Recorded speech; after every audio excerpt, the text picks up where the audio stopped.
Okay, so we have new information pertaining to Super Dragon Ball Heroes, what's going on behind the scenes with the promotional anime, as well as the manga. We have a new manga chapter for you. We have a more thorough fight between Super Saiyan 3 Raditz and Evil Saiyan Turles. We see more of the fight between Super Saiyan God Trunks as well as Tapion. Things we didn't really get to see in the promotional anime. So let's get into this right after this intro.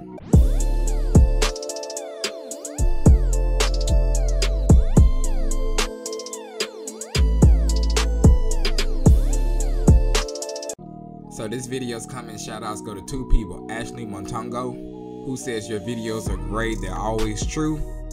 And the other to Raz Ham, who says, first off, this is my first time commenting and I've been subscribed for a while now. Your commentary is always golden and I appreciate the great content. I'll be 45 in June and I have 5 children and I've been a fan since Dragon Ball. You should have many more subscribers. Second, your theory was on spot about the Dragon Balls. The wish he made said the absolute limits. Goku has no limits, he always pushed past them. They will still be no match for Ultra Instinct. So if you want to be shouted out in the next video, make sure to watch this video all the way to the very end. Leave a like, be subscribed to the channel, and turn on those post notifications. As well as leaving a nice comment for me to read.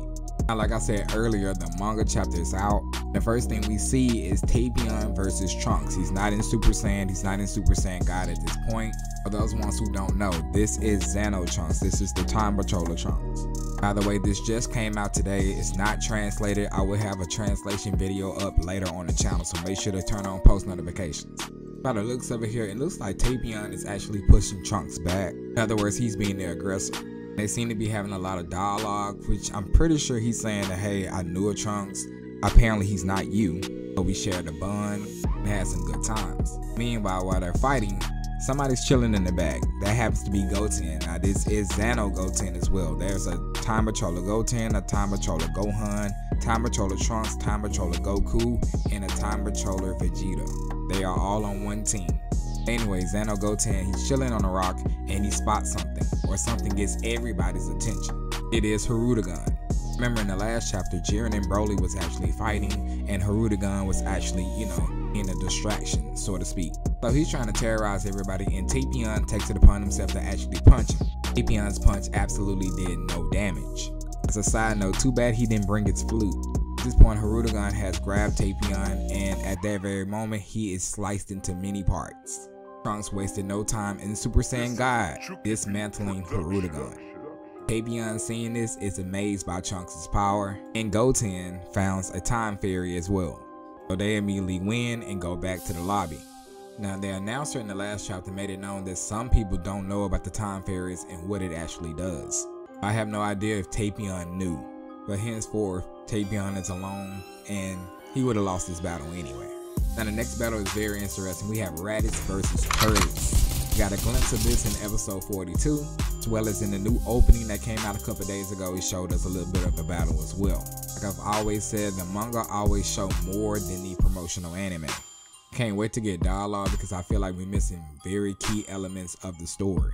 Judging from their appearance, Raditz is in his base form and Turles is already in his Evil Saiyan transformation. As Turles actually goes on the attack towards Raditz, this is when Raditz actually transforms into a Super Saiyan 3. For those ones wondering, no, his hair is not really long.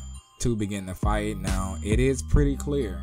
Either A, he caught Turles off guard, or B, there's somewhat of a match. Shooting ki blasts at each other, Raditz comes through the smoke. You would think that the battle will continue. Raditz being very overconfident as Turles begins to charge up this energy ball. Hits Raditz straight in the gut with this, and this was enough power to actually knock Raditz out. Super Saiyan 3 Raditz. Meanwhile, it pans over to some of the Frieza Force soldiers here, and they're trying to catch one of the time fairies. So apparently they were made aware of what the time fairy does.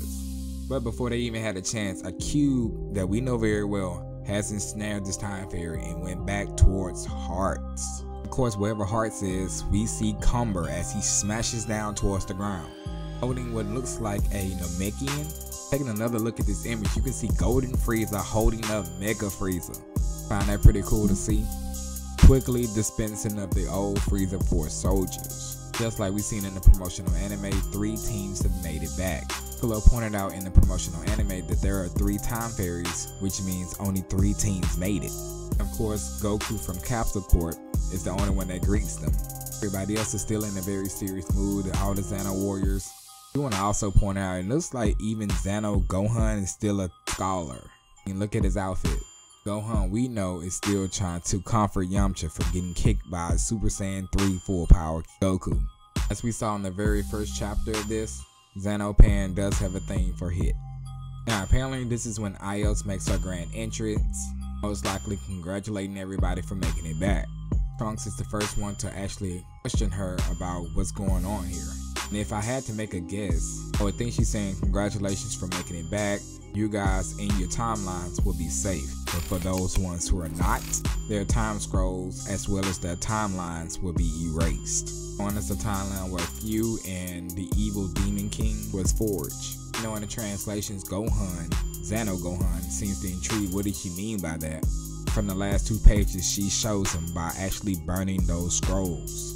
If you play Xenoverse 2 or Xenoverse 1, you know about the time scrolls. How they was always tampered with in the game, we had to go and fix them. So basically, this is like a Tournament of Power 2, only involving time. Aos is the new Xeno.